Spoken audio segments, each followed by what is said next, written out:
Hello friends, welcome to your channel catalyst Soni and this is Soni Singh. Friends, आज के 4 बजे के क्लास में मैं आप लोगों को प्रीवियस ईयर का क्वेश्चन लेकर आई हूँ। एक क्वेश्चन आपका 2017 का है और एक क्वेश्चन जो है 2018 का है। तो ये 2017 का क्वेश्चन देख सकते हैं आप और 2018 का, तो दोनों क्वेश्चन पेपर को हम देखेंगे और किस तरह से कौन कौन से क्वेश्चन आए हैं उसको देखेंगे और फिर सॉल्व करेंगे। और आप लोग को ये सारे क्वेश्चन कर लेने, इसमें से अगर कोई क्वेश्चन आपने नहीं किया है तो प्लीज़ उसको कर लीजिएगा, क्योंकि यहीं से जो है 16, 17, 18 ये 3 इयर्स का क्वेश्चन बहुत ही इंपॉर्टेंट है, इसमें से क्वेश्चन आने के चांसेस हैं। तो चलिए स्टार्ट करते हैं आज की क्लास को। उससे पहले फ्रेंड्स, अगर आप हमारे चैनल पर नए हैं तो चैनल को सब्सक्राइब कर लीजिए, बेल आइकन को हिट कर दीजिए। बीएड फर्स्ट ईयर क्लास 4 बजे इवनिंग में कंडक्ट करवाया ही जाता है, साथ ही साथ आपको paid class, paid notes provide किए जाते हैं। अगर आपको चाहिए तो फिर आप हमसे कॉन्टेक्ट कर सकते हैं, जो मोबाइल नंबर दिया गया है उस पर आपको मैसेज या कॉल करना है। ओके, यहाँ देखिए, आप लोग जैसे जानते हो 2-3 यूनिवर्सिटी का जो एग्जाम बैक टू बैक अभी इधर है। सबसे पहले तो बात कर लेते हैं सीसीएस की। सीसीएस का है और ये कंटेम्प्रेरी का मैं लेकर आई हूँ, तो कंटेम्प्रेरी जो है सीसीएस में भी है।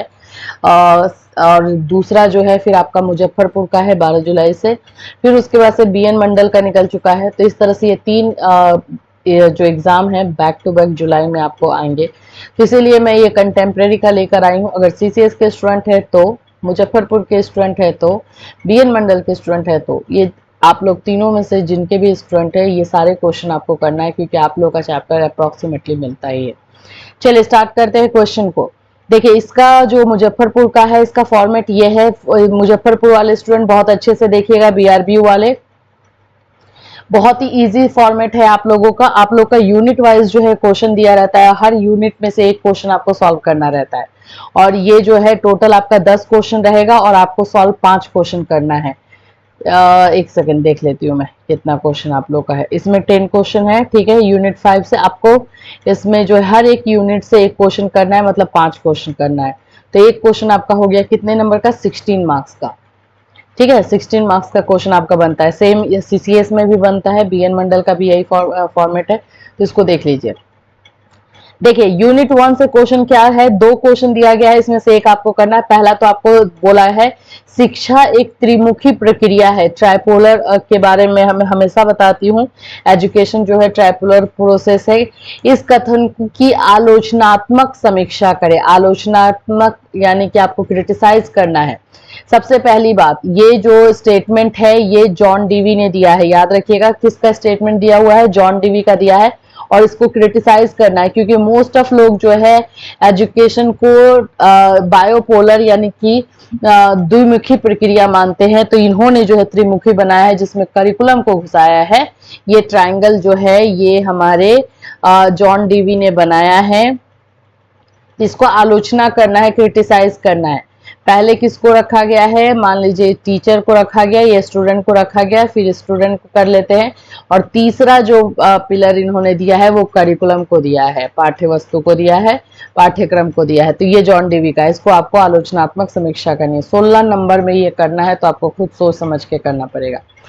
दूसरा आपका है शिक्षा के उद्देश्य से पूर्व उद्देश्यों की विस्तार पूर्वक चर्चा करें। मैं बोलूंगी आपको सेकंड नंबर क्वेश्चन करना चाहिए, क्योंकि ये पॉइंट्स में क्वेश्चन लिख सकते हो और बहुत सारे पॉइंट इसमें बनेंगे। तो उद्देश्य, पहले तो आपको एजुकेशन के बारे में थोड़ा सा, जब लॉन्ग में रहता है तो थोड़ा सा डेफिनेशन देना बनता है, तो एजुकेशन का थोड़ा सा डेफिनेशन दे देंगे एंड उसके बाद उसके उद्देश्य स्टार्ट करेंगे। 16 नंबर का है तो कम से कम आपको 10 पॉइंट लिखना पड़ेगा। 10 पॉइंट को अगर 2-2 लाइन भी आप एलोबरेट करते हैं, 3-3 लाइन भी उसको एक्सप्लेन करते हैं तो काफी रहेगा, लेकिन 10 पॉइंट जरूर लिखिएगा।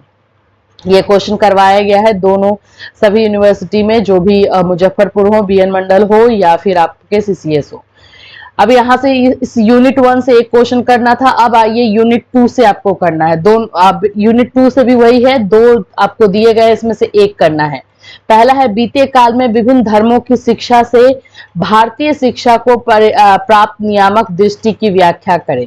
जो धर्म है, अभी आप लोग यहाँ पे हो गए होगे कंफ्यूज, सोच रहे हो कि भाई ये तो हमने किया नहीं है क्वेश्चन, लेकिन जब मैं इसको एक्सप्लेन करूंगी तो आप बोलोगे हाँ मैम ये तो हमने किया है। तो देखिए, बीते काल दैट मीन्स कि अर्ली एज के बारे में है। विभिन्न धर्मों की शिक्षा से भारतीय शिक्षा को प्राप्त नियामक दृष्टि, मतलब कि जो हमारा वैदिक युग था, हमारा बुद्धिज्म युग था, हमारा मुस्लिम कालीन युग था। इन तीनों युग के बारे में आपको थोड़ा थोड़ा बताना है और उसके बाद आपको बताना है कि इन तीनों युग का निचोड़ जो है हमारे इंडिया को कैसे मिला। सभी शिक्षाओं में से कुछ ना कुछ तो इंडिया लिया है। अब आप ही बताइए, इतने ज्यादा डाइवर्स कंडीशन वाले एजुकेशन आएंगे तो इंडिया पे तो असर पड़ेगा, तो उसी के बारे में बताना। लेकिन इन तीनों के बारे में यहाँ पे थोड़ा थोड़ा आपको बताना। विभिन्न धर्म बोल दिया है, तो एक तो आपका हो जाएगा वैदिक काल लिख सकते हैं, बुद्धिज्म कर सकते हैं एंड मुस्लिम कालीन कर सकते हैं, और इन तीनों के बारे में आपको करना। या फिर आप ब्रिटिशर्स ने जो इंग्लिश को ज्यादा प्रेफरेंस दिया था वो भी एक कर सकते हैं और उसको आपको एक्सप्लेन करना है। ठीक है, एक ये हो गया। तो ये तो पैराग्राफ वाला में ही जा रहा है। तीसरा, चौथा देखते हैं। भारतीय संविधान के शैक्षणिक प्रावधानों की विवेचना करे जो लोकतंत्र, समानता, स्वतंत्रता, धर्मनिरपेक्षता तथा सामाजिक न्याय के आदर्शों को अभिव्यक्त करती है। सेम मैं फिर बोलूंगी कि चौथा नंबर क्वेश्चन ये करना चाहिए आपको, क्योंकि ये फिर से पॉइंट में बनेगा और ये क्वेश्चन अलग से मैंने आप लोगों को करवाया है कि इंडियन कॉन्स्टिट्यूशन में कौन कौन से शैक्षणिक प्रावधान बने। मेरे ख्याल से मैंने 11 पॉइंट करवाया है इसमें, उसमें से आप 10 ही लेंगे तो चल जाएगा। वही 10 पॉइंट आपको एक्सप्लेन करना है।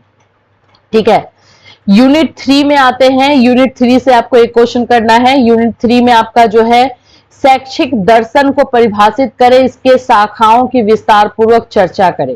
तो ये तो पॉइंट में बनेगा। आपको फिलॉसफी, एजुकेशनल फिलॉसफी के बारे में लिखना है, जिसमें आदर्शवाद ये सारी चीजें बताई गई थी, तो उसको आप थोड़ा सा डील करोगे। चारों वाद को थोड़ा थोड़ा डील करना पड़ेगा और दर्शन के बारे में, फिलॉसफी के बारे में बताना पड़ेगा, फिर शिक्षा के बारे में बताना पड़ेगा, दोनों में कनेक्शन बताना पड़ेगा। 5th नंबर है परियोजनवादी विचारधाराओं के अनुयायियों की प्रमुख विशेषताओं की विवेचना करें। शिक्षा के उद्देश्य, पाठ्यचर्या, शिक्षण विधि और अनुशासन पर इसने क्या प्रभाव डाला। आप सोचोगे कि ये क्या मैम आपने नहीं करवाया, डायरेक्ट बोल दोगे आप लोग तो, लेकिन मैंने आपको जो प्रयोजनवाद करवाया है उसको आपको बस लिख देना है। प्रयोजनवाद में मैंने आप लोगों का जो है प्रयोजनवाद क्या होता है, उनकी विचारधारा क्या होती है भी मैंने बताया है। साथ ही साथ उन लोगों की विशेषता क्या होती है, किस चीज में जो है बिलीव करते हैं। प्रयोजनवाद प्रेगमेटिज्म को बोलते हैं, राइट। और फिर शिक्षा के उद्देश्य क्या होते हैं, तो उसमें जो है चाइल्ड सेंटर्ड, चाइल्ड को सेंटर्ड में रखा जाता है और उसके बाद जो है सारे नियम बनाए जाते हैं। फिर उसके बाद करिकुलम कैसा ये लोग मांगते हैं, इन लोग कौन कौन से टीचिंग मेथड यूज करते हैं, डिसिप्लिन से क्या रिलेशन, सब कुछ करवाया गया। बस जितना करवाया गया है प्रयोजनवाद का पूरा लिख देंगे। 100% आपको कहीं 1 या 2 नंबर जो आपके मिस्टेक की वजह से जाएगा, अदरवाइज आपको फुल मार्क्स मिलने वाला है। तो मैं आपको सजेस्ट करूंगी प्रयोजनवाद करने के लिए। ठीक है, यूनिट 4 से लेते हैं। यूनिट 4 से है प्लेटो अथवा रूसो के शैक्षिक विचारों की विवेचना करें। प्लेटो का लिखिए या फिर रूसो का लिखिए। आप लोगों को जो है जिनका जिनका करवाया गया था, प्लेटो, रूसो, स्वामी विवेकानंद का करवाया गया है, महात्मा गांधी का करवाया गया, रविन्द्रनाथ टैगोर का करवाया गया है, तो उनमें से कोई भी आप लिख सकते हो। तो प्लेटो, रूसो अगर आपको नहीं आ रहा तो यहाँ पे देखिए स्वामी विवेकानंद का भी दिया हुआ है। तो इन 3 समझिए, तो आपको 3 फिलोसफर का नाम दिया है, तीनों में से कोई एक लिखना है। तो मैं तो बोलूंगी प्लेटो, रूसो छोड़ करके आप स्वामी विवेकानंद के बारे में लिख सकते हैं, उनके बारे में थोड़ा ज्यादा ही जानते हैं। तो ये हो जाएगा। यूनिट 5 से आपको एक क्वेश्चन करना है, समान स्कूल प्रणाली। इसको आप लोग बोलोगे अब ये तो हमने नहीं, ये तो बिल्कुल नहीं हुआ। ये है इंक्लूसिव एजुकेशन, जो एक ही छत के नीचे। देखिए नाम कैसे चेंज कर देता है और आप लोग फिर सोचोगे कि ये क्या है। मतलब समान स्कूल प्रणाली का मतलब होता है कि एक ही स्कूल में सभी बच्चों को एजुकेशन देना, सभी बच्चों के लिए एक ही स्कूल होना। तो ये इंक्लूसिव एजुकेशन का क्वेश्चन है। प्रत्येक को समायोजित करने के लिए शिक्षा व्यवस्था में किस प्रकार के बदलाव की आवश्यकता है। और फिर 10 नंबर है शिक्षा का अधिकार बिल तथा इसके प्रावधानों की चर्चा करें।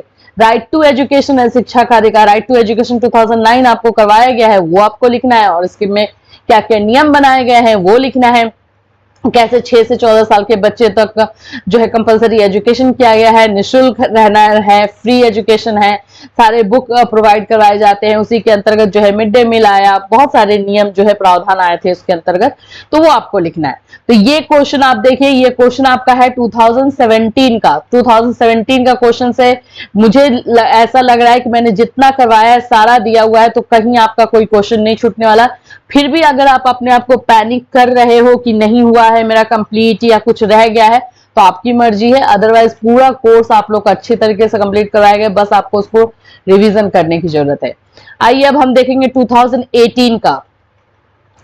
2018 में जो है हमने क्या क्या हुआ है उसको हम देख लेंगे। 2018 में कैसा क्वेश्चन है, तो ये आप लोग का मुजफ्फरपुर से नहीं है, ये बाकी सारे यूनिवर्सिटी से कंपलसरी वाला है। तो देखिए यहाँ पर जो है आप लोग को, चलिए मान लेते हैं, इसमें भी 5 प्रश्नों के उत्तर देने हैं आपको, यानी कि ये भी 16 मार्क्स का ही एक क्वेश्चन आएगा, यूनिट वाइज ही दिया हुआ है, तो आपको हर एक यूनिट से एक एक क्वेश्चन को ही चूज करना है। देखिए पहला यहाँ पे क्वेश्चन है, ये 2018 है, शिक्षा क्या है इसके विस्तृत अर्थ समझाइए, शिक्षा के व्यक्तिगत एवं सामाजिक उद्देश्य पर प्रकाश डालिए। मेरे अकॉर्डिंग पहला ही क्वेश्चन आपको करना चाहिए, ये पॉइंट में भी जा रहा है, पैराग्राफ में भी बन रहा है, शिक्षा के बारे में डेफिनेटली आप लोगों ने अच्छे से किया ही होगा, क्योंकि ये आप जानते हो बेसिक क्वेश्चन है। दूसरा है, शिक्षा प्रदान करने के विभिन्न तरीकों को बताइए, वर्तमान समय में शिक्षा प्रदान करने के तरीकों के औचित्य पर अपने विचार प्रकट करें। मेरे ख्याल से 1 नंबर आपको इसमें करना चाहिए। सेकेंड नंबर देखिए, describe major recommendation of education commission, Kothari commission के बारे में बोला है 1964-66, कोठारी कमीशन ने क्या सजेशन दिया, कैसे बना, वो सब आपको लिख देना है। या फिर दूसरा नंबर आपका है, भारत में लोकतांत्रिक मूल्यों को कायम रखने हेतु शिक्षा के क्षेत्र में क्या प्रयत्न करने चाहिए। मेरे ख्याल से इसमें आपको तीसरा नंबर क्वेश्चन करना चाहिए, चौथा ओनली पैराग्राफ है, पैराग्राफ में उतना अच्छे मार्क्स नहीं आएंगे। फिफ्थ नंबर क्वेश्चन है, आदर्शवाद की मुख्य बातों को उजागर करें तथा वर्तमान शैक्षिक व्यवस्था में इसके निहितार्थों की विवेचना करें। आदर्शवाद के बारे में लिखना है, जैसे उसमें 2017 में आपने देखा प्रयोजनवाद आया, तो इसमें आदर्शवाद दिया हुआ है, यही दोनों ज्यादा पूछता है, प्रयोजनवाद आदर्शवाद में घूमते रहता है। और दूसरा है कि शिक्षा एवं दर्शन एक ही सिक्के के 2 पहलू के समान है, एक वस्तु को विभिन्न पक्षों का बोध कराते हैं, विवेचना कीजिए। तो ये एक हो गया, तो मैं बोलूंगी 5th नंबर करने के लिए। अब आइए आते हैं कि यहाँ पे जो हमारे फिलोसफर है उनमें से महात्मा गांधी का यहाँ पे 2018 में दिया गया है, फिर फ्रॉबेल का दिया गया है, तो आप महात्मा गांधी का ही डेफिनेटली लिखोगे, फ्रॉबेल का ज्यादा लोग करते नहीं है, तो महात्मा गांधी लिखना है। फिर यहाँ पर आप आ जाइए, आपका मैं दिखाती यूनिट 5, इसमें क्या है, विद्यालय शिक्षा के सर्वव्यापीकरण यूनिवर्सलाइजेशन के बारे में है, ये भी करवाया गया है क्वेश्चन की अवधारणा को स्पष्ट करें, इस क्रम में सर्वव्यापी नामांकन, सर्वव्यापी ठहराव और सर्वव्यापी उपलब्धि को स्पष्ट करें। जो आपको सर्वव्यापी के बारे में करवाया गया है पूरा लिख देंगे, कंप्लीट वो आंसर होगा। फिर उसके बाद है शिक्षा के अवसर की समता और समानता के मुद्दों को स्पष्ट करें, यही नियम के बारे में इक्वालिटी वाला नियम है, ये भी करवाया गया है। तो इन दोनों में से कोई भी क्वेश्चन कर सकते हो, दोनों बहुत अच्छा क्वेश्चन है। तो इस तरह से ये 2018 का क्वेश्चन हुआ। 2017, 18, 16 ऑलरेडी मैं एक बार करवा चुकी हूँ, तो 16, 17, 18 तीनों साल हमने कर लिया है, और जितना भी मैंने करवाया है कंटेम्प्रेरी में, आई होप कि आप लोगों ने सारे क्वेश्चन को कर लिया हो। कहीं से कोई दिक्कत आएगी तो प्लीज इस वीडियो में कमेंट कर दीजिएगा, मैं 4 बजे क्लास में लेकर आ जाऊंगी। बट मैं जब क्वेश्चन सारा प्रीवियस ईयर देख रही हूँ तो मुझे बहुत ज्यादा सेटिस्फेक्शन हो रहा है कि हमने सारे क्वेश्चन को टच किया है, कोई भी क्वेश्चन छूटा नहीं है। सो बेस्ट ऑफ लक सभी को, आप लोग अच्छे से प्रिपरेशन कीजिए, अब आप लोग का टाइम है रिविजन करने का। फिर मिलूंगी, till then have a nice day.